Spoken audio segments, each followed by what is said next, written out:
নমস্কাৰ ৰাইজসকল, আজি মই এটি বিশেষ নামঘৰৰ বাবে আগমন কৰিছোঁ। আপোনালোকে হয়তো সেই নামঘৰটোৰ বিষয়ে ভালদৰে নাজানে।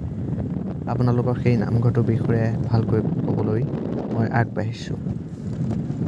সেই নামঘৰটো যোৰহাট জিলাৰ এক পিছপৰা অঞ্চল, যি নাওপতা নামেৰে জনাজাত, সেই নাওপতা অঞ্চলত অৱস্থিত।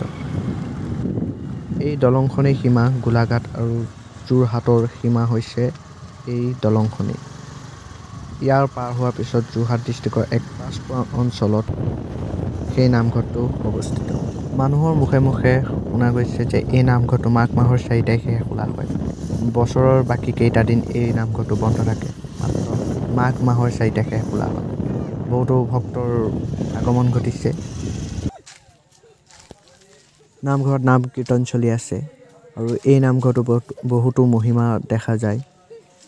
যিসকলে শৰাই চাকি বন্তি জ্বলায় সেইসকলৰ মনৰ কামনা পূৰ হয় বুলি জনা গৈছে। হয়তো মোৰ অহাৰ অলপ পলম হ'ল, সেইবাবে ভক্তৰ সমাগমটো ভিৰ নহয়। বহু দূৰ দূৰণিৰ পৰা এই নামঘৰ চাবৰ কাৰণে অহা দেখা যায়। ময়ো ফাৰ্ষ্ট টাইম এই নামঘৰটো আহিছোঁ। সঁচাকৈ বহুত ভাল লাগিছে। হয়তো আঠখেলীয়া ঢেকীয়াখোৱাৰ নামঘৰৰ দৰে জনপ্ৰিয় নহয়, কিন্তু এদিন নহয় এদিন এই নামঘৰটো সেই নামঘৰৰ দৰে জনপ্ৰিয় হৈ উঠিব। এই নামঘৰটোৰ নাম হৈছে বাসুদেৱ নামঘৰ। সঁচাকৈ এক আচৰিত নামঘৰ।